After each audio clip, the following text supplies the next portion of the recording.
Welcome to the session on human-centered design approach. I'm Corinne Merle. I'm from the WHO TDR. We are two other co-chairs. Please introduce yourself. Achilles Katamba from Makerere University College of Health Sciences in Uganda. To the session And I'm Aditya Kadamanti from the University of California, San Francisco. I'm Corinne Merle. I'm from the Thank you. TDR. So, is it normal? I hear myself in the mic. Corinne, you have to mute your mute the on YouTube. In Uganda. I'm Aditya Kadamanti from the University of California, San Francisco. I'm Corinne Merle. I'm from. Okay, so welcome again to this session.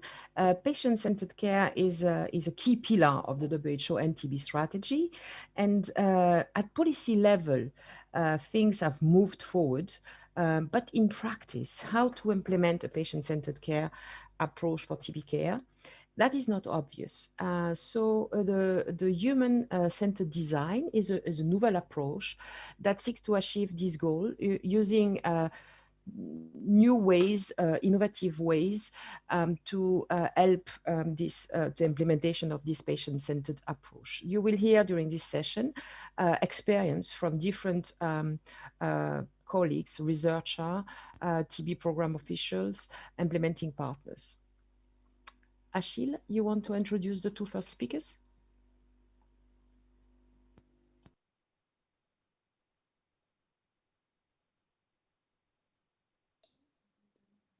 Achilles, you're on mute. Researcher, TB program officials, implementing partners. Achille, you want to introduce the two first speakers? Yes, I would like to introduce the first three speakers. The session will start with an overview of the human-centered design by Michelle, who leads the global. Achilles, you're on mute. Researcher, TB program officials, implementing partners. You want to introduce the two first speakers? Yes, I would like to introduce the first three speakers. The session will start with an overview of the human-centered design by Michelle, who is the global. Achilles, you're on mute. TB program officials, implementing partners. Yes, I would like to introduce the session will start with an overview of the human-centered design. Achilles, please mute your YouTube.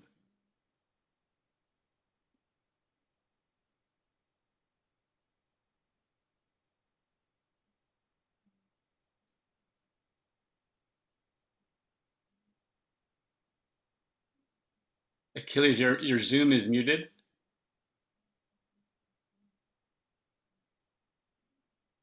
I mute my YouTube. Yeah.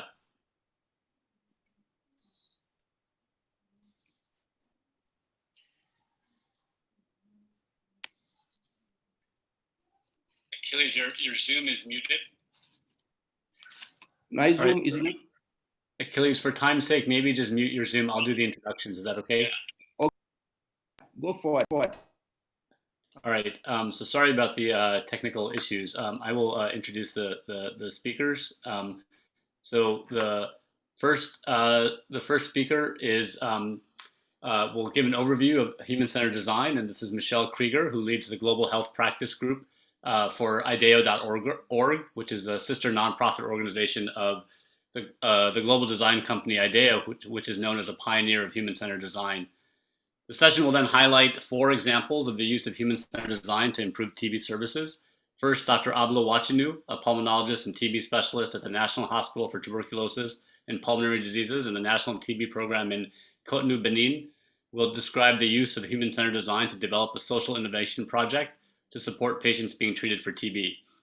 The third speaker will be Dr. Christopher Berger, a postdoctoral fellow in the Division of Pulmonary and Critical Care Medicine at the University of California, San Francisco.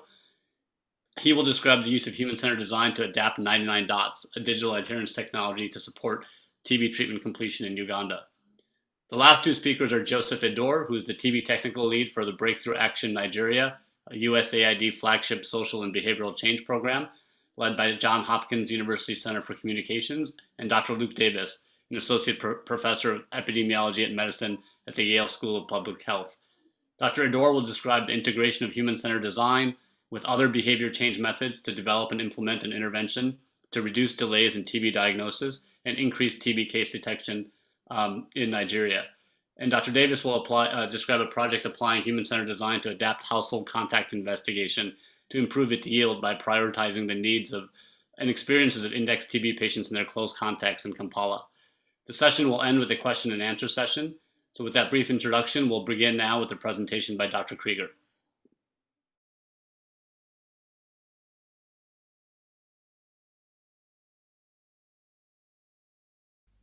Hi, my name is Michelle Krieger, and I'm a managing director at IDEO.org.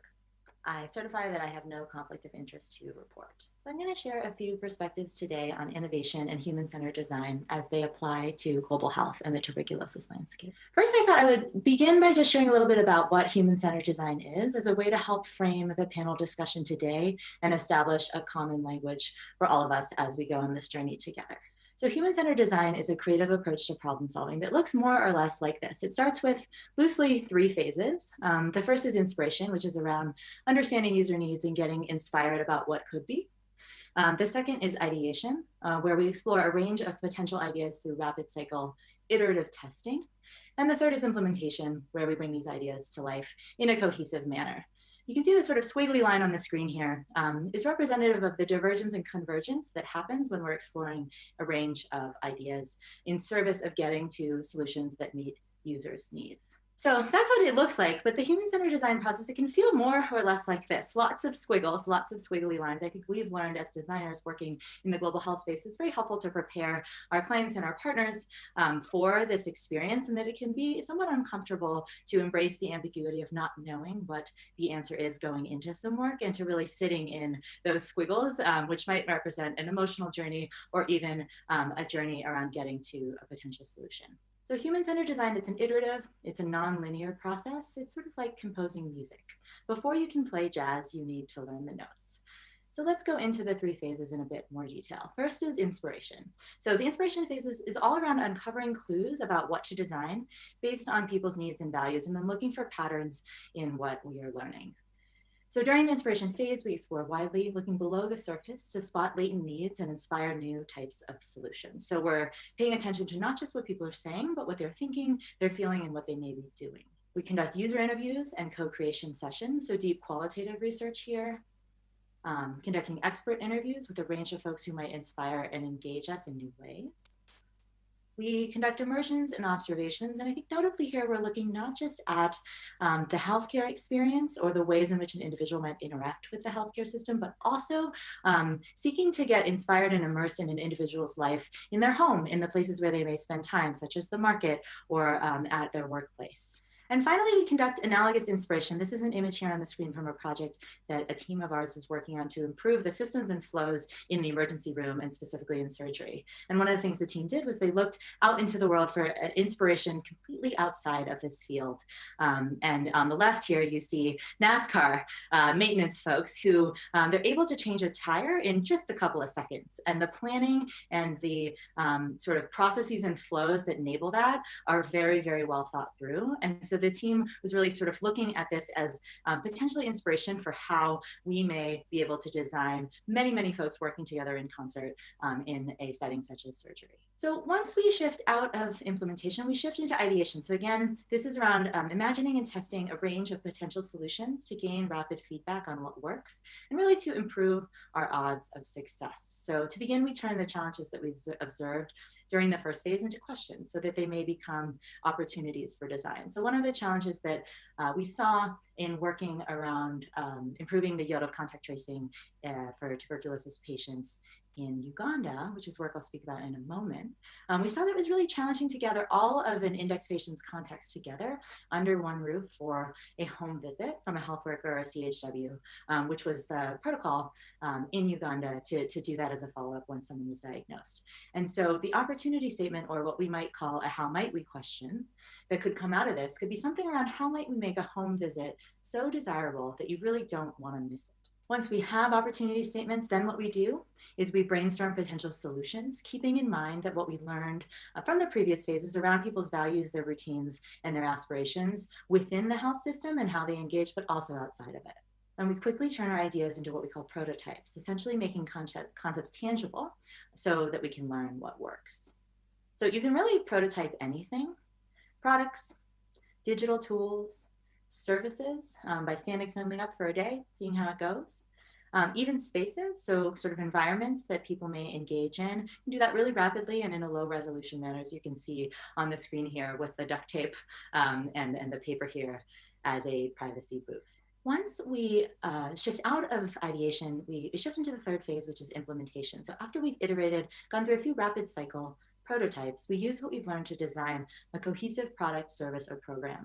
And we also design the assets and the measurement systems and implementation plans to make it successful. I'm going to share a little bit about some work that we did with the UTURC consortium around reimagining what contact tracing could look like for tuberculosis patients in Uganda, focusing really to begin with on a few clinics and the experiences that surround them in Kampala. So we started by getting inspired. We conducted interviews. We spent time at the market. We spent time at the clinic. And importantly, we spent time, as I mentioned above, in the spaces where both contacts and index patients spend time to understand broadly what is the experience of their lives, not just as it relates to their health condition or disease. And some of the insights that came out of this work are as follows. The first is that the TB patient's experience is really fraught with fear and anxiety. And it is at the moment when they are most vulnerable that they're really asked to do the most. So thinking about that diagnosis moment where you get this really terrible news, and at that particular moment, you were also then asked to kind of open up your Rolodex and share contacts who you may have inadvertently made sick. So a scary and anxiety-filled experience. Contacts are often breadwinners, and so they can't afford to lose a day of lost wages to engage in a tedious health system. And I think we found that this was particularly true when the contacts felt healthy. It was sort of like, well, I don't need to engage in that. Why would I do that? And then finally, the foundation really of the contact tracing system in Uganda is community health workers. They're what we call the magic doers, and the success of contact tracing rests on their shoulders. So they're so busy, they work hard, and they're doing what they can sort of informally to offer a personalized experience to every patient. So as we considered these and other insights, which I know that Luke in his presentation later in this panel will share more on, some of the opportunity areas that came up for us were as follows. First, what is the opportunity to invigorate the perceived value of contact tracing, both for contacts and index patients? The second is how might we fortify system touch points to reduce drop-off along the way? And the third is how might we create easy access pathways for contacts? So making it easy and simple and really bringing the program to you. So we set up a range of prototypes that were really around improving the experience and narrowing in on these opportunity areas. Here's some images here, just a few highlights. One of the things that we prototyped was that moment when an index patient is sharing a little bit more about their lives and how we have the experience of listing and sharing out your contacts to feel a little bit more like a conversation and a little bit less like a readout or something that you're sort of sharing the doom with others. We also explored what it could look like to bring the collection of samples to you. So instead of asking contacts to come to the clinic, what would it look like to send out boda drivers to collect sputum samples? We prototyped this at first with saliva, just to see if folks would do it, and with healthy patients. And then we sort of explored and advanced how we might do this safely in collecting sputum samples with boda drivers and training them up to do so safely. Range of prototypes. Ultimately, where we landed is a program that we're calling Kasukali Kiko, which in Uganda means just enough sugar in your tea. So what it is a fresh take on contact tracing that starts with conversation and ends with a service experience that is just sweet enough. Some of the principles that guide it. First, that it starts with a conversation and it's a friend in a time of need. So really at that moment of diagnosis, how do we shift the experience from it being scary to being just a conversation amongst friends? The program builds trust through personalized follow-up, and it makes it easy and simple for contacts and index patients, and it's just sweet enough. So there's just enough incentive in there to sort of inspire and engage folks to participate in the process. So here's just a little snapshot on how it works. I'll be brief here and let Luke go into more detail. We start with a conversation and a personal connection and some assets around that to support health workers in having that conversation. For the contact identification, we offer index patients an individualized care experience, so identifying their contacts and making an individualized plan to follow up. For screening and testing, we do what we can to meet contacts where they're at. So as I mentioned earlier, leveraging boda drivers, which we're calling community health drivers, and to offer sensitive screening and testing in a discrete manner. And finally, build trust and confidence by making it quite easy for index and contact patients to follow up, even when it feels hard. So here's just some of the assets we've created. The moment that we're in this work is that we're shifting into what we call live prototyping. So sort of at the end of the ideation phase where we've come together with a set of materials and assets, and the team is now bringing them together and looking at what the system and how the system works in concert together over a period of a couple of months, after which our design team will come back in and work with our collaborators in Uganda and across the UTURC consortium to make some refinements before we roll this program out in earnest. So that's a bit about our work there. I'll just end by sharing a few thoughts around some of the mindsets and practices in design that may be applicable to this community as we consider how to best integrate creative and new approaches to the work that we're doing. First and foremost, I'd call out optimism. Design is really all around creating new solutions. And in order to bring something new into the world, you have to kind of hold a mindset and believe that it could be possible. So one of the things that we really look for, primarily in hiring for our design teams at IDEO.org, is folks who can hold both the challenges and problems that we are solving for, but also optimism that there are new ways of tackling and approaching them. Second is behaviors. We all know, just because we are humans, that what we say and what we do can often be divergent. So as designers, we're really paying attention to what people are doing, and we use rapid cycle prototyping to help us surface and understand that. Third is failure. Inherent in innovation and in trying anything new is that you will fail, often many times. And I think as designers and as creative folks, what we try to do is consider failure as learning moments and to celebrate that in service of doing better next time. And failure is really a mechanism to de-risk implementing something that won't work at a large scale. So failing early, failing fast, failing frequently is core to our work.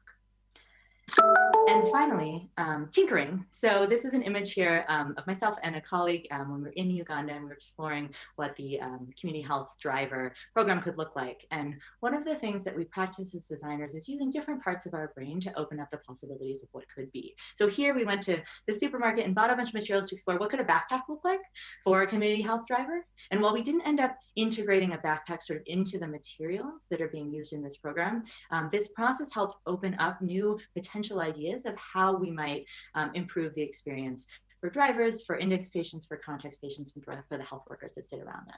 So there's just a few mindsets that I would leave you with. And thank you so much for your time. I'll turn it over to my fellow panelists. Thank you very much. I'm Ablo Prudence Washino, and I'll be speaking on behalf of the National Tuberculosis Program of Benin team about our project, ETAP project. ETAP stands for Empower Tuberculosis Patients Against Poverty. As we all know, there is a strong link between tuberculosis and poverty. And we also know that malnutrition or precarious living conditions are the social determinants for tuberculosis. We'll say some of the social determinants. And the question here is, how can we hope to end TB or even control tuberculosis when our patients, when they finish the treatment, they just return to the same living environment and sometimes even poorer than before the treatment? We think that we need to do more for TB patients. That's what we think at the National TB Program of Benin. And the objective of our project is to empower TB patients, to help them to get out of poverty. That's the main objective of this project. Briefly, let me say something on my country. Benin is a West African country. We have about 12 million population. It's a French-speaking country. The capital is Porto-Novo, but the largest city is Cotonou, where is based the National TB Program. Let me say something on the National TB Program of Benin. is a well-established national TB program with good performances over the years. We've been having high treatment success rate over the years, around 90%, very low loss to follow-up rate. And we also have a very high coverage of gene experts, almost 70% of the presumptive TB cases are tested with gene experts. We also have strong laboratory capacities. In fact, our reference lab is one of the 4 supranational reference laboratories in sub-Saharan Africa. And last, we have strong leadership for TB control in the West and Central Africa. Actually, the National TB Program of Benin hosts the executive secretariat of 2 networks, regional networks, the West African Regional Network for TB Control and the Central African Regional Network for TB Control. And those 2 networks are there, is a platform for collaboration, harmonization of practices, promotion of operational research, and advocacy for NTPs in the 2 regions. So we have a good program with good capacities, with good figures. But is that enough? Can we just continue to have good treatment success rates and say, okay, we are doing our job adequately? Probably not. Probably not, because, as you know, there is a vicious cycle between tuberculosis and TB. And we think that we definitely need to shift the paradigm. And to shift the paradigm, it means that we need to start now not just to treat tuberculosis, but we need to treat TB patients as a whole. So that's why we set up this project. It's a 3-step project. The first step is to conduct a study to understand the determinants of vulnerability in TB patients. The second step is to conduct a pilot intervention to empower TB patients. And the third step is the scaling up of this initiative. Let me talk briefly about the first step that we've already conducted. It was a study, a cross-sectional study that we conducted in 2019 in the 3 largest TB centers in Benin. That study recruited 300 patients, TB patients, that were interviewed with questionnaire in the specific guide. So the main findings of that survey was that 66% of our TB patients were malnourished.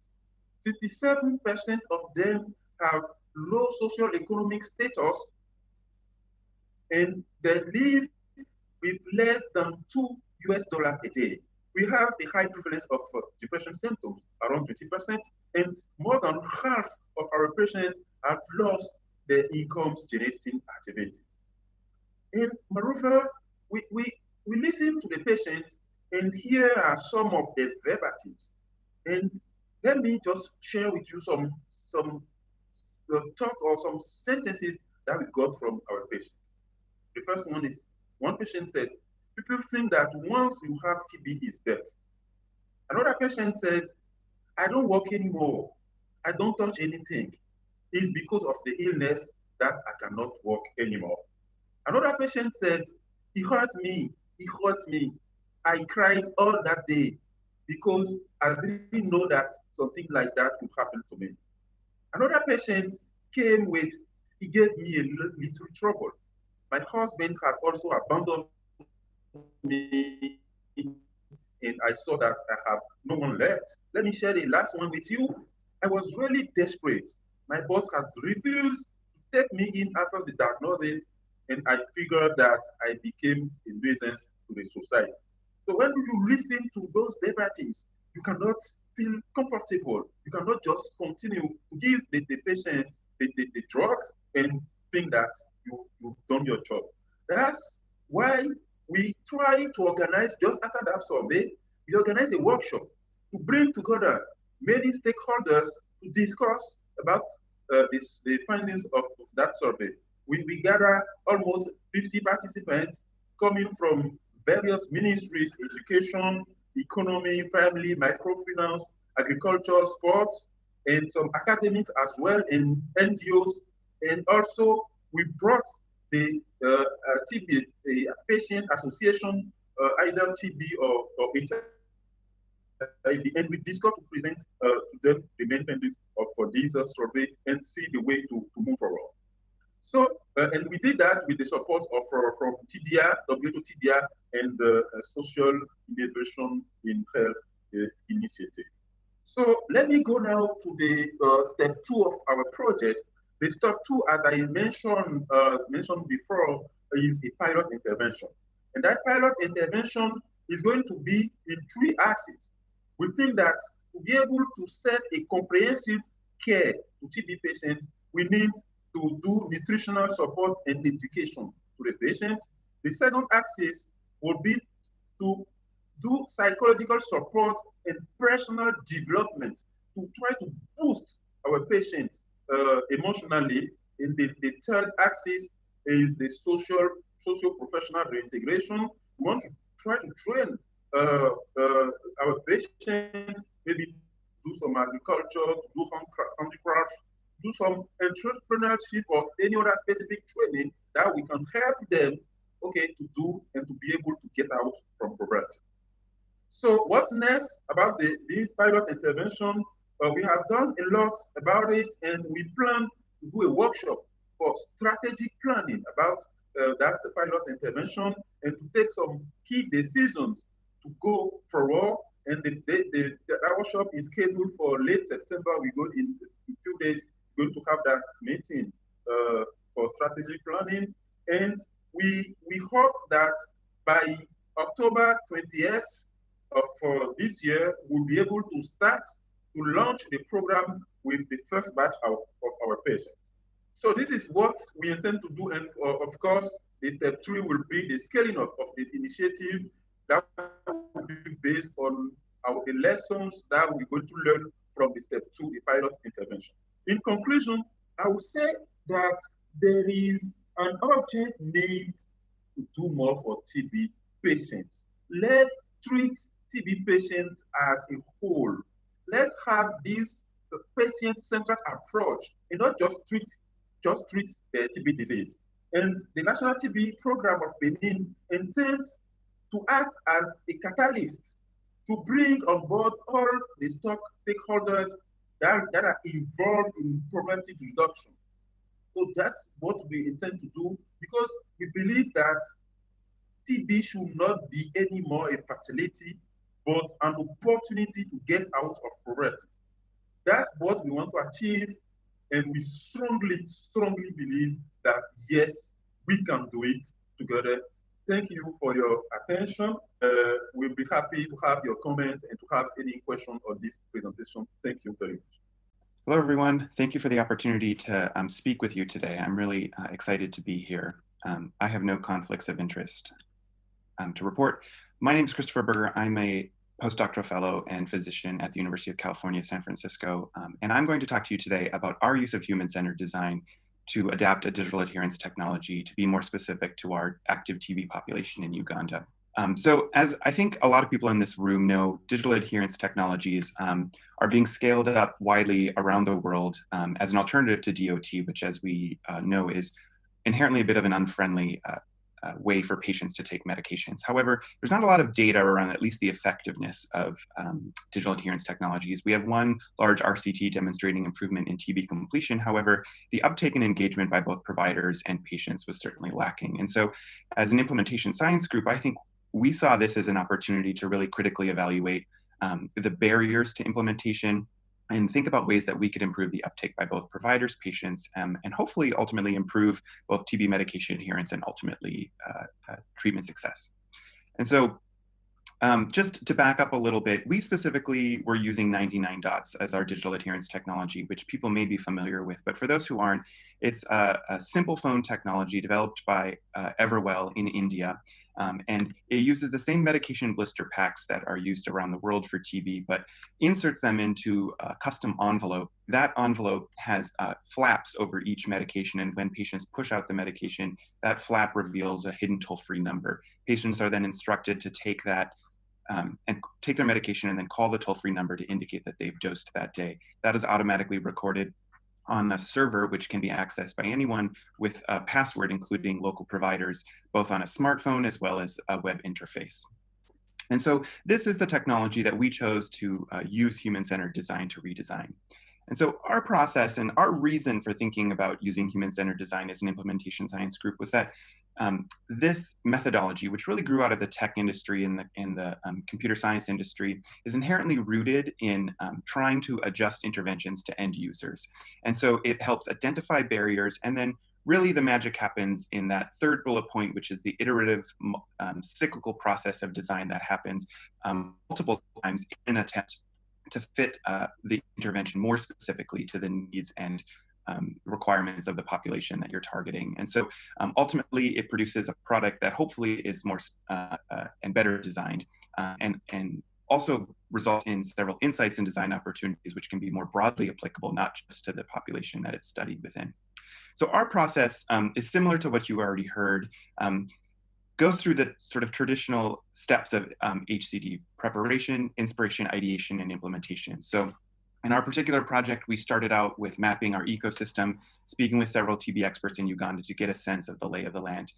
For the inspiration phase, we then did intensive interviews on the ground in conjunction, both our designers, which are San Francisco-based, as well as our Ugandan colleagues, with anyone who would be a user of this technology. So providers, patients, family members, community leaders, and observed how TB patients were put through the system in the traditional sense.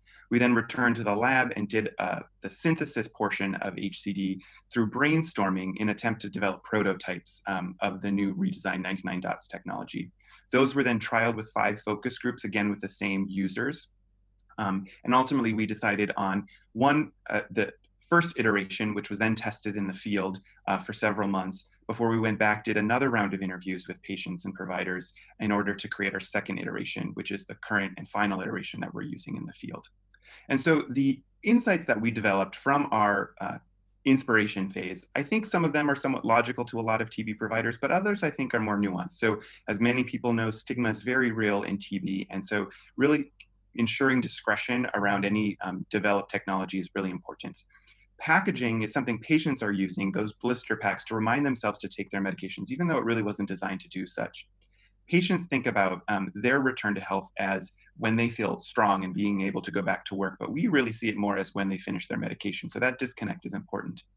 Patients have a very strong connection with their healthcare worker in Uganda, and we really wanted to emphasize that in a very strong and poignant way. Local messages in Uganda landed much more strongly, felt more authentic with users as compared to celebrity endorsements, which may work better in other localities, especially Western nations. Patients were very strongly motivated by service, not only to their community, but more specifically to their family, and trying to prevent infection spreading to people they love. And lastly, I think really keeping an eye on words and visuals is important, as what you think people may be getting from that may be not what they're taking away. And so testing things over and over again is very important. After we developed our insights and our design opportunity, the next phase was to move into the ideation phase. And so this is the brainstorming phase of human-centered design. And this really centers around the how might we question. So these are the 5 questions we used, and they're everything from a very practical, how might we educate patients about TB, to something that's a lot more design focused. The final question there is how might we deliver joy using 99 dots, and really trying to think about making it an enjoyable experience for patients so they have a desire to return to use it. You can see in the middle here, we produced a large number of ideas, which ultimately became a large number of prototypes. Using then our insights and our design opportunities, we narrowed down those prototypes to a select set of chosen concepts. We customized our technology using stickers that patients could choose. We tried to really emphasize the personal touch of healthcare workers. The words and images we used were meant to express gratitude and motivation to patients on a repeated basis. We tried as much as we could to avoid any kind of stigma, so using both inconspicuous images as well as physical objects that patient might have, and then really enhancing the education component that patients really strongly desired. And so this is the redesigned pill pack. I'll also go through some of the other components, but you can see here, rather than just an envelope, it actually became a booklet.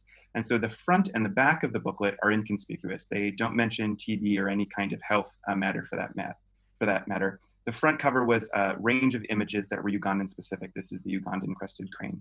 On the inside, you can see at the top, we put the space for healthcare workers to write their name, as well as their contact information, directions on how to take the pills. And then at the bottom there, you can see a before and after picture. So reminding patients if they take their medications, their health will improve. If they don't, they could get sick again. For the audio messages, the 99 dots system originally just has a thank you. So when patients call in each day, they hear thank you, and then the phone call disconnects. We really wanted to emphasize that as an opportunity to touch base with patients every single day. And so we developed about 20 audio messages that were recorded by healthcare workers. There were 3 general categories: general messages, which patients heard throughout their treatment, focused on gratitude, encouragement, adherence. And then we were able to tailor messages specific to their phase of treatment. So in the initiation phase, focusing more on early education and reassurance that they'll be cured if they take their medications. And in the continuation phase, shifting to adherence, which becomes much more important. And so you can see from our early trial results, we rolled out this technology at 18 health facilities in a stepped wedge trial. About half of the TB patients in those facilities were put on 99 dots. And the primary reason they were not is because they did not have regular access to a phone, which is something we are certainly thinking about for our next steps. You can see here in the comparison from their control and then their intervention period that we saw a significant improvement in both the proportion of patients treated successfully, those that completed their intensive phase of therapy, as well as a reduction in the total number that were lost to follow-up. And this was adjusted for the factors you can see below, including HIV status. And so this in full results will be published shortly. In addition to that, we also, using our implementation science lens, did interviews and questionnaires with both patients and providers, and overall saw a very strong and positive response for them. You can see here patients liked the SMS reminders and felt that they were good reminders. They felt more connected to their healthcare workers, and overall they would recommend the technology. The major problem they had was network and battery issues. Providers also felt like it improved their workload overall, but they also had issues with the software malfunctioning and other technology issues. So overall, I think our conclusions is that HCD was a good system to use to tailor this digital adherence technology, and we feel we developed a product that was more specific and appropriate for this population. And I think our initial results, both from an effectiveness and implementation science outcome, look better uptake and better treatment outcomes. And so we are now scaling this up to 30 centers within Uganda in a TB Reach funded trial, where we'll actually be giving patients phone if they don't have access to a phone, to overcome the primary reason that we saw a lack of uptake. And then we're actually seeing 99 dots rolling out things that we had changed both within the platform as well as the technology to other locations. So I think that this emphasizes that although this was made specifically for Uganda, this actually is applicable to other locations as well. So I just want to thank a lot of people have worked on this project, especially our Ugandan colleagues at UTURK, the PIs, Dr. Kadamachi and Dr. Katamba, who are facilitating this symposium, the designers at the Better Lab, and then Everwell, who have been great partners in helping change this technology. So I'll stop there and then be ready for any questions at the end of this. Missing cases of tuberculosis has remained a global public health challenge, and it has contributed to why TB has not been controlled. In this presentation, I will be showing how we have used a human-centered design approach to achieve a number needed to test of 6 while not paying any form of monetary incentive. My name is Edo Paul Joseph. I'm a public health physician with over 12 years experience, and I'm the technical lead for Johns Hopkins University led project Breakthrough Action Nigeria. In this presentation, increasing TB case detection in Nigeria using the human-centered design to simplify referrals from medicine stores, I will be providing a general overview of TB control in Nigeria, as well as giving an overview of our methodology and findings, while also providing our conclusions and lessons learned. And I'd like to state that for this presentation, I have no conflict to declare. A bit of background for TB in Nigeria. Nigeria has continued to contribute to a high case of TB globally and in the country because our case detection has remained low. Over the last 20 years, TB case finding has been largely less than 20%. Although progress has been achieved in the last 5 years, we realized that the progress has been quite slow. This is because in 2017, TB case finding increased to 24% and in 26% in 2019. In all of this, we have seen that TB case testing and treatment are actually free in country. However, people have struggled to find access to where they can get correct diagnosis. In fact, some persons spend several months going from different sources, from medical vendors to other traditional healers to find cure before finally getting access to care. Different strategies has been used to improve TB case finding in the country. Majority of these has used the incentives for presumptive case referrals. However, with increasing the reduction in funding globally, there is a need to have sustainable approach to increase TB case finding is most needed at this time. Our methodology, we use the human-centered design approach. Human-centered design approach used the social behavior change flowchart, which is a time-tested and rigorous methodology that is divided into 3 phases: the define phase, the design and test, as well as the apply phase. Although these phases are separate, they are closely intertwined. This is because majority of the feedback from one of the phase fits into the next phase. For example, the define phase is made up of we had two components of the define phase, where we had the intent phase, where a breakthrough action, as well as USAID and the National Tuberculosis and Leprosy Control Program in Nigeria had to understand the TB problem, look at literature, come up with the defined vision, a shared vision for the TB, for the research. During the define phase, we also had the discovery research. This discovery research was carried out in 4 states that included 33 research team members who worked in 14 local governments, and we interviewed over 242 persons. The interview was an in-depth ethnographic interview where we immerse ourselves into the situations of the end users, try to understand the perspective of TB, their challenge to assessing TB from their perspective, and we're able to come up with a lot of insights. We made synthesis of the interviews, and during the synthesis of the interview, from the synthesis, we developed insights. One of the insights which I want to focus on in this presentation is that people go to multiple places to seek help before they're able to get correct diagnosis. As you can see from this diagram, you can see that a person who has tuberculosis is likely to go to his workplace, go to associate with people at the marketplace, if the cough is not yet affecting his job. However, in most instances, when they start having challenges, they will patronize the proprietary patent medicine vendor, or in some instances, they will even visit the religious healers or even traditional healers. And through this process, you could see the long, tortuous journey that they take to assess their level of care. From these insights that we got from the discovery phase, we were able to develop a persona and a journey map to describe how and where the proprietary patent medicine vendor applies in the journey of a TB patient. For example, we try to identify what are the motivations of the PPMVs and what can we do to get them to become critical stakeholders in the pathway to making referrals. During the design and test phase, we use critical information from the initial phase to develop materials, simple, usable material, and immediately iterated them among the end users. For the PPMV model, which we are talking about in this presentation, we were able to develop a simple referral slip for them. It's a referral slip that uses materials that is quite conventional to them, like the calendar or the calculator, which is usually on their desktop. The choice of this material is because they are useful for their day-to-day responsibility. And we use a simple material because we feel this will be something that they can quickly make the referrals. For example, how the simplified referral work is that we attach a referral slip to a low-cost material, like I mentioned earlier, and typically this is something that will be on their counter. We now conduct a 10-minute orientation with the proprietary patent medicine vendor who distributes, who is able to give these referrals out. The 10-minute orientation is now replacing usually the 2 days orientation, and this is resulting in a lot of cost saving and man hours that is usually committed to an in-person training. The PPMV is expected to give the client who is presenting with cough at their facility a referral slip. The bottom half is turned off and is sent out to the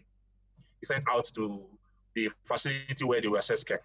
Patients are then expected to call the hotline. The hotline is actually, the hotline has can provide direct information to where they can get the nearest care, and the hotline also provide information on, they can also provide different forms of complaints should they have difficulty accessing care.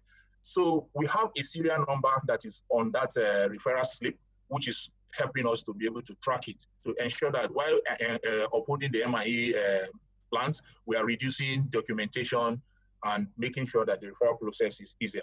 At the health facility, they have a box where this is now collected, and while it's collected, it's a branded box where it is stored for us to do a monitor and evaluation to check if this is actually getting to the facility. As you can see from the pilot which we conducted, we're able to engage over 600 PPMVs over a period of a 12 weeks pilot. And we understood that about 45% of the PPMVs made referrals without any form of financial incentives. This is significant because as at the time we're engaging them, we also have other PPMVs who are being incentivized to make referrals. And we also realized that 27% of these referral slips were found in the health facility, despite patients wanting to keep some of the slip because of the hotline. This is because, like I mentioned earlier, the hotline helps them to locate where the facilities are and where, when they have issues, they can as well complain. And if you could see from the results, 69% of the 69 positive cases were found from the number of referrals completed. And we're able to show that the number needed to test is actually 6. From every 6 presumptives that was referred, 1 turned out to be positive. This is a significant improvement for the number needed to test of 10, which is what we expect from active case finding, especially in Nigeria. And then another key finding we found also is that during the pilot is that the health facilities were able to collect the slip using the envelopes, as you can see on my screen. And a follow-up visit to the PPMV showed that they have a high recall of key messages, which is quite useful given that the orientation is done for only 10 minutes. PPMVs were also willing to provide paste the posters and stickers around their shop to give a prompt to different people who come to their facility. And some PPMVs even took initiative to put their names so that when there's a need to do a follow-up, they can quickly follow up for their clients who are referred to the facility. So at the apply phase, in view of what we realized from the patients wanting to keep the part that has the hotline, we decided to reformat this. So the changes we made in the apply phase now, an additional extra slip with the call number is attached, while the referral number is attached to the referral slip for monitoring and evaluation purpose. And then the main prompt for the referral is now on the model itself. In conclusion, we'd like to say that using the human-centered design to co-create solutions together with a target audience and rapidly testing has shown improved prototype can yield high effective interventions for TB case finding, as shown in this presentation. And then the simplified referral slip intervention address several barriers to traditional proprietary patent vendor case finding programs, including the amount of time and funding needed to train PPMVs, document referrals, and provide incentives. So this suggests, and also working with partners to take a deep dive has also helped us to understand that there are different opportunities to explore while we try to engage different stakeholders. I would like to acknowledge the National Tuberculosis and Leprosy Control Program for their support, and the United States Agency for International Development, USAID, who funded the project, and the Center for Communication Program, which is the lead on the USAID funded project, as well as our patients, survivors, TB survivors, and treatment supporters, and all partners who supported in carrying this out. Thank you very much. Thank you to the conference organizers for programming today's symposium, in which I will be providing a researcher's perspective on the role of human-centered design as a possible tool for improving delivery of TB contact investigation in Uganda. I have no conflicts of interest to report. It's not news to this audience that about 1/3 of all TB patients, some 3.6 million people every year, go undiagnosed or go detected and are not reported. Our group, an academic public health partnership known as the Uganda TB Implementation Research Consortium, has been focused on closing this diagnostic gap by developing evidence on the best ways to advance a people-centered model of TB care, especially in the area of diagnostics and case finding. One evidence-based intervention that we are focused on implementing is TB contact investigation, which WHO first recommended in low and middle income countries in this statement which came out in 2012. While initial adoption of this recommendation has been slow in many countries, with increasing evidence showing that contact tracing can indeed increase case detection compared to passive approaches, Countries such as Uganda have now developed their own operational guidance on how to implement this service, often using community health workers. Unfortunately, the success of these efforts has varied widely, highlighting a major no-do gap in implementation. The report here from Block and colleagues, describing a TB Reach supported rollout of contact investigation in 11 high-burden countries, illustrates that contact investigation coverage varies widely, with a large proportion of contacts in many countries going unscreened due to high rates of dropout from the process. One possible explanation is that any intervention, particularly a community-based intervention like contact investigation, may not always fit the local implementation context in its standard form, as represented by the puzzle piece at left. By context, we mean the place-to-place variations in epidemiology, local culture, and/or resources. To achieve successful implementation and to increase public health benefit, we hypothesize that countries need a formal process to adapt the standard form of contact investigation to fit the local context. I'll spend the rest of today's talk describing two very different strategies for achieving this form of adaptation. The first is called theory-informed design, and the second is human-centered design. To close the no-do gap, our group has sought to develop a strategy to fit contact tracing to the local setting in Uganda. We started out by mapping the contact tracing cascade as shown here, and then carrying out stakeholder interviews in order to understand better the causes of different gaps along the way. What we found is that more than 95% of contacts dropped out before completing diagnostic evaluation.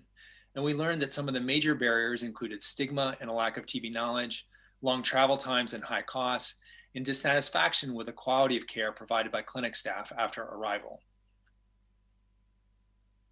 Using theory-informed design methods that are commonly applied in implementation science, we developed a patient-centered home TB evaluation strategy, which proposed to shift sputum collection from the clinic to home, and after transporting the samples for testing, to return the results of those tests by SMS in order to eliminate any unnecessary clinic visits, thereby making the intervention more patient-centered. We then undertook to evaluate this intervention by evaluating it in a household randomized control trial, which enrolled 403 household contacts. And when we looked at the follow-up 60 days after enrollment, unfortunately, there was no difference in the proportion of individuals that completed evaluation, which hovered around only 20%. In spite of these results, follow-up interviews with the participants, including the community health workers and household members, showed that they greatly preferred home TB evaluation. There was just a need for further innovations to improve the feasibility and acceptability of the service. Based on this feedback from our two key stakeholder groups, we decided to pursue a different approach to adaptation of contact tracing, and that is human-centered design, which I'll talk about now. So in September 2019, our team undertook a 4-month design process in collaboration with Michelle Krieger and the team at IDEO.org. During this time, we passed through each of the 3 principal phases of human-centered design that you see here displayed on this slide: inspiration, ideation, and implementation. I'll describe each of these briefly. First, during the inspiration phase, the team gathered insights from the communities that we're trying to serve by spending time in their midst. You can see the team planning here where they gathered back information from their activities, which included structured interactions, such as the designers using creative and participatory techniques. For example, designers played card games with households in order to learn about what they value most, and then went shopping in local markets to learn what a positive consumer experience looks like in these communities. Through this process, we gained a powerful new insight. When TB patients feel the worst, they're asked to do the most. I'll say that one particular advantage of working with designers is the ability to state and illustrate in simple terms the essence of the problem. Although this display is much less detailed than the intricate cascades from the theory-informed design process that I showed earlier in the presentation, this visualization helped a powerful truth emerge that provided a focus for subsequent design efforts. Next, we moved into the ideation phase, in which we cycled through nearly a dozen different rough prototypes shown here on the slide. Because a rough prototype is easy to criticize, the design team was able to quickly get feedback on which ideas were most appealing over just a 2-week period in January. The rough prototyping process illustrates a second strength of the HCD process, the ability to move fast and go further with a greater reliance on instinct and closer engagements with the preferences of end users. Currently, we've reached the implementation phase, in which a multi-component implementation strategy consisting of these different live prototypes is now being evaluated in the field in Kampala. This slide also illustrates a third advantage of human-centered design compared with conventional implementation or theory-informed design approaches, which is that the concept of how it works must be clearly stated so that it's obvious both to implementers and end users. Specifically, what we're saying here is that to improve the yield and patient-centeredness of contact tracing, we must reach more contacts, offer more support at more locations, and deliver better services. To achieve this change, these design principles are packaged into a series of appealing tools, including the TB 101 booklet, contact identification tool, a home visit invitation, community health riders, and other amenities to make contact tracing an experience to be enjoyed rather than simply one to be endured.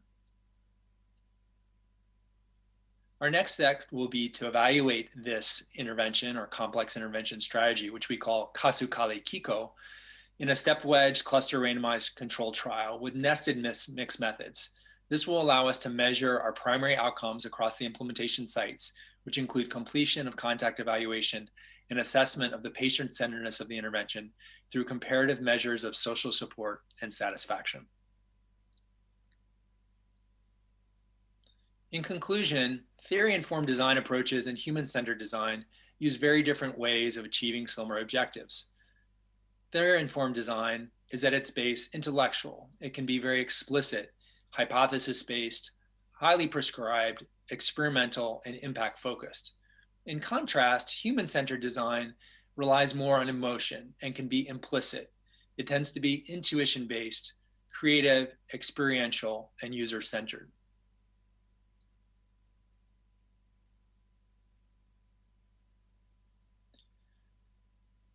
When we think about comparing these two approaches, it may be possible that we need elements of both design processes. As Immanuel Kant once said, experience without theory is blind, but theory without experience is mere intellectual play. In conclusion, I'd like to acknowledge the many partners in this work, most notably our study sponsor, the United States National Institutes of Allergy and Infectious Diseases, Michelle Krieger and the team at adeo.org, my longstanding Ugandan collaborator, Achilles Katamba, and our fantastic team on the ground, in particular, Patricia Turumumahoro, Emma Ochom, and Joseph Gita, as well as Amanda Meyer, and my many wonderful US collaborators. And that's the end.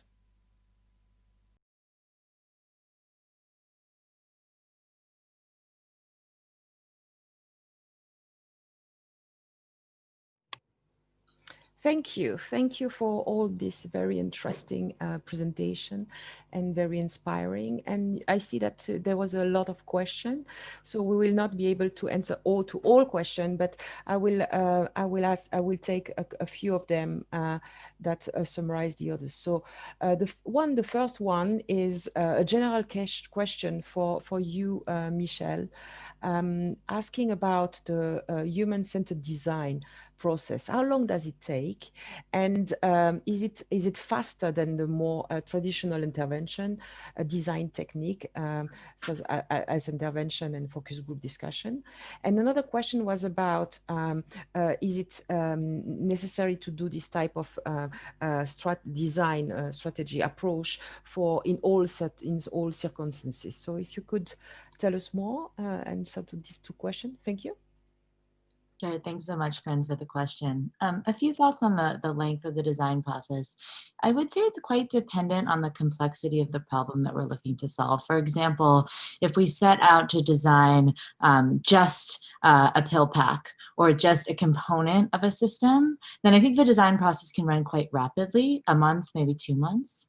When we're designing a complex system, such as the one that Luke and I shared about around the work of contact tracing and follow-up in Uganda, Uganda. The initial design phase there was 3 to 4 months, and then we're going to be doing some more design work to refine what we are learning once we go through what we call a live prototype. So essentially a short pilot, which we then hold space to continue to refine and iterate the solution. So there's no sort of set length of the process. Rather, it depends on the challenge you're looking to solve and the diversity of the populations that are affected by that challenge.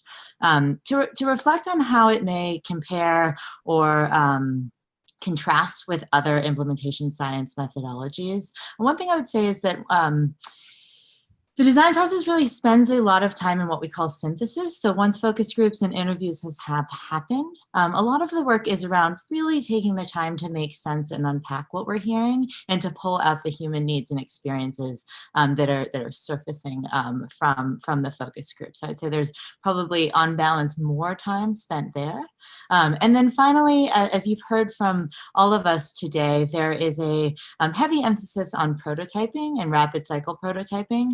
The design process really focuses on trying things out quickly and gathering feedback and doing that in an iterative way so that we are not holding constant a solution for some period of time, but rather we are sort of very, very quickly cycling through tests in service of getting feedback. So those are a few thoughts on the length of the process. I'll just say one thing to the question, Corinne, on adapting evidence-based solutions in new contexts. As a designer, I would say that it is always relevant to spend some time understanding a new population and considering what adaptations might be appropriate in a new context. I don't think this needs to be a heavy or lengthy process. We have done a fair amount of work at IDEO.org around adapting evidence-based solutions in new contexts, and it can be as quick as a month or so, doing some interviews and design research to understand what might be different or divergent from where the evidence-based solution has worked, and then to use that foundational research to make some changes based on what we heard. Thank you, Michelle. I think a message that is very important to hear is that it doesn't slow down the process. It's helping the process and the implementation. So it's very important. Akil, you wanted to ask a question? Yeah. Yeah, there's a question for Abro, and people would like to know what has been the government efforts in involving private health facilities in controlling as far as diagnosis, treatment, and reporting is concerned. Thank you very much. Yes, yes, that's a very good question. I would say in my country, Benin, private health facilities are not that much involved in TB control. But when I say that, it's because of some experiences we had in the past. Of course, we try to involve them. We did a lot of training. We even try to set basic management units in some private health facilities, but it didn't work that much. I would say now we have some of the private facilities we base on them to organize the treatment for some of the patients. But of course, we need to do more. But one thing I would like to add is that in Benin, we usually use multi-sectorial approach to find solutions. That's why for the ITAP project, for instance, we organized a workshop. I thought about that to bring on board many stakeholders from different ministries so that we can try to find the solution together. So that's what I can say on that question. Thank you very much.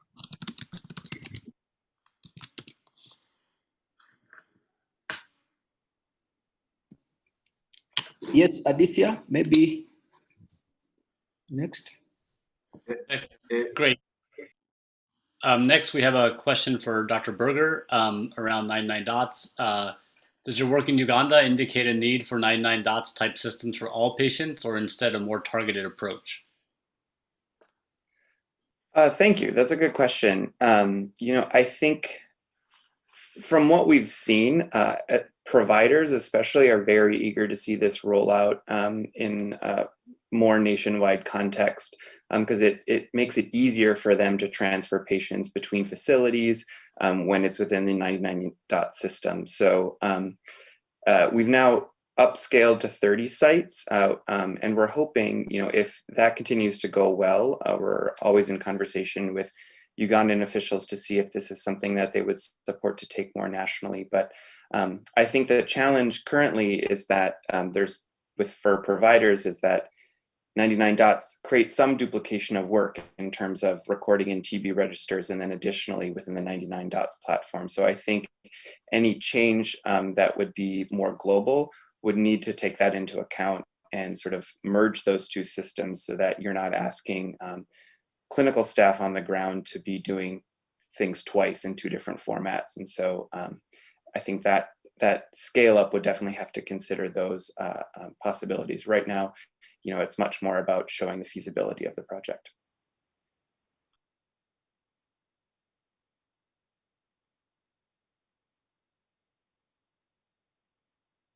Sorry, a second question for Dr. Berger. Can you expand more on options for participants that don't have a personal phone? And did you encounter any disclosure stigma issues related to common phone usage? Yeah, so we left it up to the local providers to determine if a patient was willing to accept 99 dots after a description of the system. They're also allowed to put up to 4 telephone numbers down. So that means not only if they have a personal cell phone, but if they have a family member or a neighbor who they trust and they can make the phone call with their phone, they can list that as well. They usually list one primary. But if they opt out of the system, that's their choice. And like I said, usually it's the opposite problem, that people don't have access to a phone and therefore couldn't engage with the technology. So our current trial is actually providing phones to all TB patients who don't have regular access to a phone to see if that even more improves treatment adherence and monitoring with their local facilities. So that trial is ongoing, and look forward to union presentation of results hopefully next year.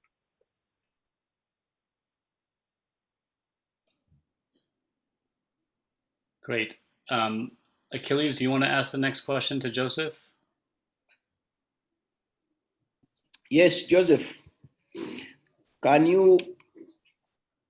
What is the difference with quality improvement methods like QIC? Okay, thank you very much, Achilles. I think in human-centered design, what you are really looking at is you are not just developing, you are not trying to improve maybe a quality of care without the end users. You're actually getting the perspective of the end users in the process of developing the new intervention. So usually as programmers, we usually review a program, identify a gap, and when we identify a gap, we try to improve it. But in human-centered design, you have to actually do that improvement with the end user. So you are taking that perspective into cognizance, and you test that interventions with them immediately so you can identify the areas where you need to refine it and make it better. Thank you. Great. And the next question is, I'll throw to Luke and maybe Michelle and Chris, if you want, you can add on as well. The question is an excellent one around, can you comment on the use of sort of outside designers versus local designers in designing interventions in global health settings? And would it have ensured a more appropriate understanding of the local setting to use, and to ensure appropriate acceptable interventions to use local designers rather than outside designers? Can you comment on that? Thanks so much for the question. I think it's a good one, and it's not something that comes up a lot in our research. Our collaboration Uganda that's led by Achilles and is a partnership with the National TB Program. When in a particular project, should an outsider be brought in, or can it be something that's done locally? And I think in this case, I don't think we looked at it as an either or. A lot of our work is focused on building capacity, and some members of the team were from East Africa, and so had a perspective into some of the local challenges. And we do hope to kind of build that capacity. I think within our team, we built a lot of capacity in terms of understanding the use of these methods and the application of these methods. Great. Michelle or Chris, anything to add to that? Yeah, I think I agree with Luke. Across the board, we tried very hard to integrate all of our processes with our Ugandan colleagues on the ground, whether it be in the interviews, in the synthesis process, or in the brainstorming. We try to keep a balanced group at all times so that we have that insight, because we certainly recognize our own shortcomings as persons who don't live there and don't have the same experiences as the patients we're speaking with.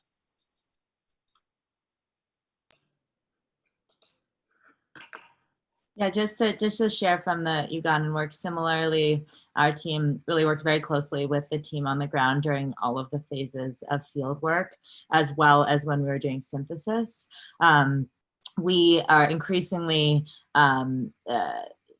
collaborating at IDEO.org, collaborating directly with not just sort of local partners that we are working with in global health, but also local design firms. And part of what we see as our sort of mission and mandate is to be building up the capacity across the places that we work of folks who can embody and practice the mindsets and the processes of human-centered design.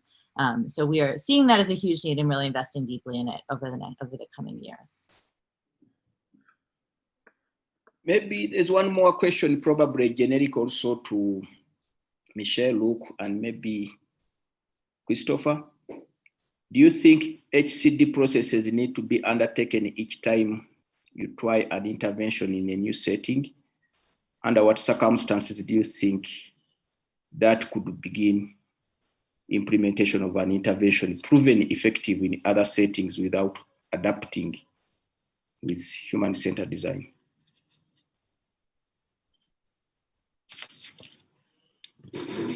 I touched on this a bit in my first comments, so maybe I'd love to turn it over to either Chris or Luke for some thoughts. Yeah, it's a question that we've talked a lot about, and I think the opportunity that's happened since we completed this design work, I think has really illustrated that, and that, of course, is the arrival of the COVID pandemic, which came just as the design work was finishing in January, and we were beginning the rough prototyping. And while that has posed some challenges, I think it's also enlightened us, and both Michelle and I have been working on this in different contexts in the United States, but also with a different disease. One of the things that's been very clear is that many of the same themes arise. We're asking COVID patients, we're asking TB patients to share some of the most personal information at the time when they're feeling the most and feeling the most overwhelmed. And we're asking them to do a lot, in the case of TB, to go to the clinic, in the case of COVID, to isolate or quarantine themselves and not engage in work. So I think there is an example there of how this work can kind of cross disease boundaries and cross cultural boundaries. And I also think that there was evidence from Chris's presentation as well of some of that going on. Thank you. There's still a lot of questions that are posted, and there is one interesting on which Joseph and Luke, you might want to comment. Someone says, thank you for the insightful presentation. Does the human-centered design approach increase the need for human resources, or it is based on existing resources? So can you tell us more, please? Thank you. Maybe Joseph, would you like to comment first, and then I can make a statement after? Okay, thank you.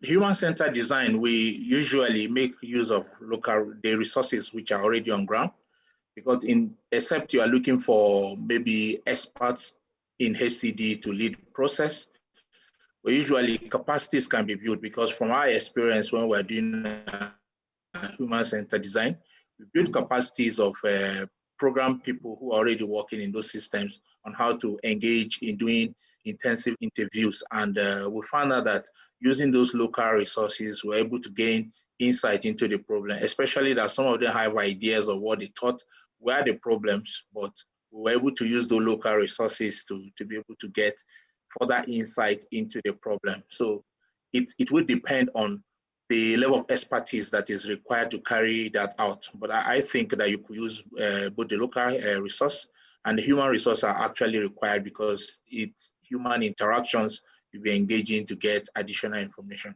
So maybe Luke will provide additional information on that. Thank you.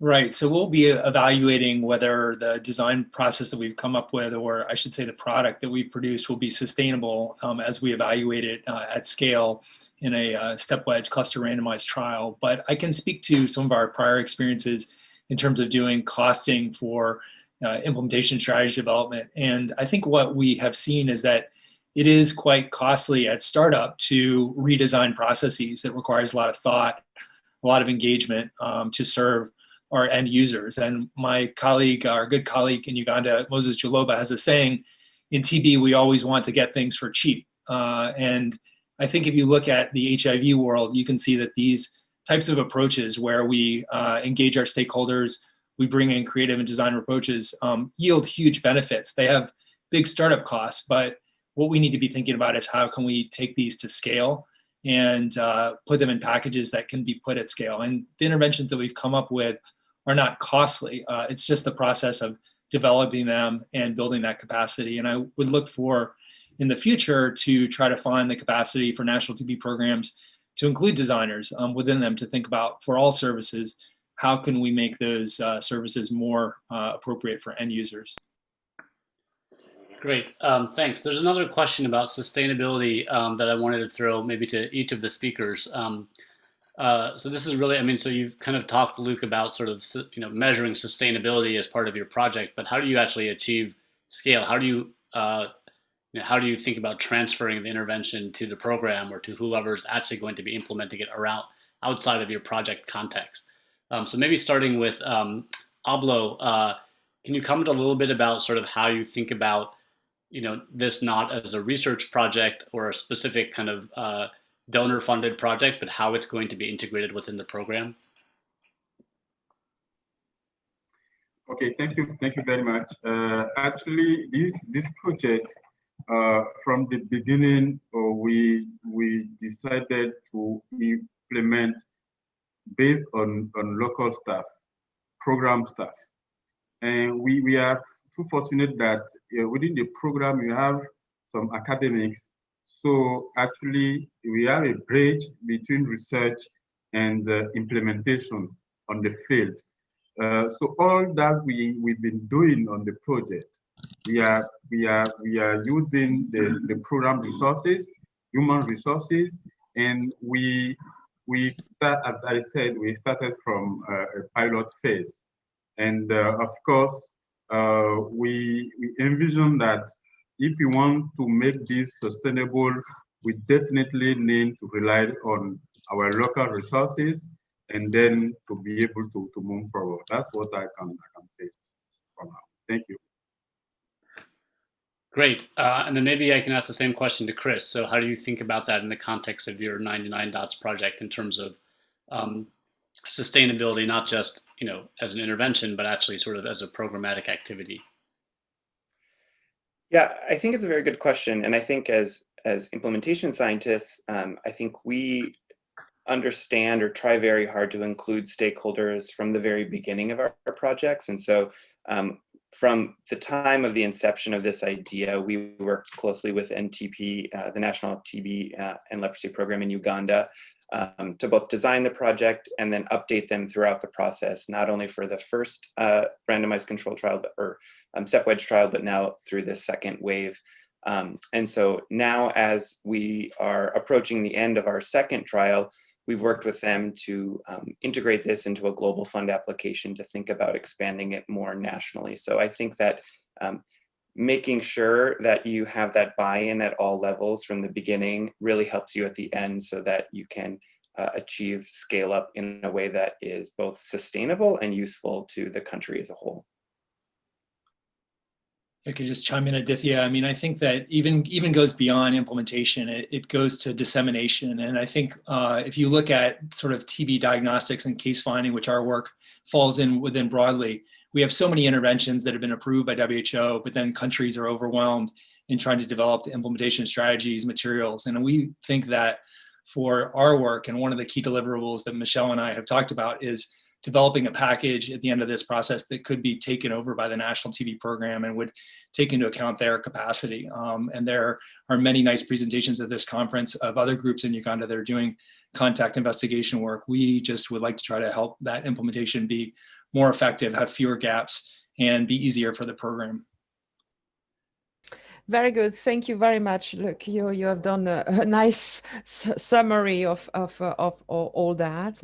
We have seen a nice experience, and I hope it was inspirational for some of you. Thank you for attending this this session, and good continuation in the conference.